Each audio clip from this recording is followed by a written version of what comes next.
At Sanctuary South, we try to accept what is, and what is that almost every summer we have the monsoons where we have massive amounts of rainfall. Occasionally we'll have one in the winter, but mostly it's in the summer where we have the monsoons and we get flash floods, just like these flash floods that have recently passed through. Well, what happens is the ground is so hard that the water doesn't sink into the ground. It instead runs off and forms these great big rivers and washes out the road. That's my road being washed out right there. And so we know this is going to happen every year. So what we do is we prepare for it. And what we do is around every tree, every bush, sometimes islands of bushes. All right, so most of the plants down there, the size of the tree itself or the plant itself, the root ball almost always mirrors that underground. And we call this the drip line right here. Like if dew were to fall, it falls just about like that. So that's where you would see it would be wet out here and dry under there. And under here is also the mulch line, so here's all the mulch. And these are usually dried branches underneath. But this is all habitat right here. So we leave all that alone because that's food for the plants.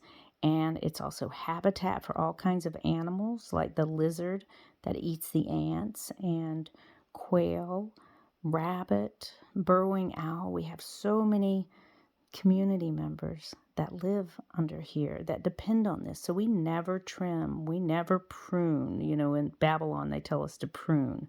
We don't do that. We leave this alone. We do not assume that we are smarter than nature. But we can help because what we do is we come out here outside the drip line, means that we are outside the root line. So we come out just a little bit. We dig a hole. We usually dig our holes like I say the depth of the length of your foot. That's how far you go down. You could go down about a foot or about the length of your foot, and you leave space on each side.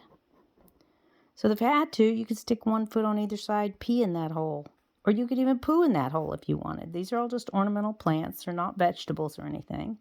And then the soil that you dig out of here, you pile up right here.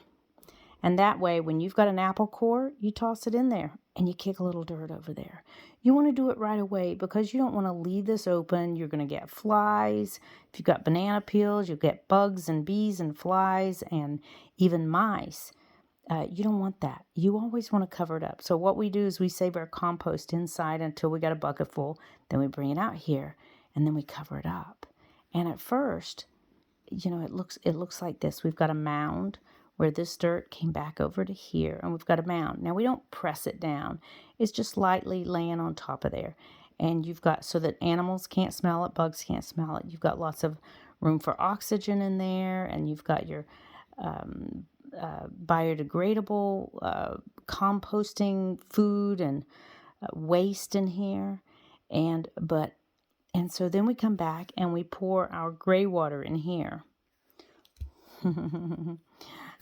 We pour our gray water in here, like our bath water. So we continue to water, and it'll stop right here, and then it'll sink into here. And it'll help continue to break this down because we're in the desert. It needs water to break down. It needs oxygen, it needs water, and it needs heat. Now we got lots of heat from the sun. We leave lots of oxygen space in here, and then we add the water. Well, after a while, this dome right here starts, instead of being convex, it ends up being concave. So then we've got a hole right here. And we take tin cans, and we put a hole in the sides, 2 or 3 holes in the side, and then we put a hole in the top. And of course, there's a hole in the bottom where it was cut open. And we string them together. And guess what this becomes? Now, we end up getting them really close together, so they're just lined up like this. This is our homemade recycled water catchment pipe. So now we've got a whole string of these, and we lay them in here. So now we've got a pipe right here. And we will put, sometimes we'll put stones over top of here. But it doesn't, that's a good thing to put. We like putting that. Sometimes we'll leave them slightly exposed so we can see what's going on. Well, now, when it comes a big flash flood, instead of it just running off like it normally does, it normally just runs right off. But instead, it will catch in this drip line trench. I know I should have blue right there. So the rain that comes down will catch in here. So this will get filled up with all the rainwater, and then it'll soak down to here. So it breaks down the compost.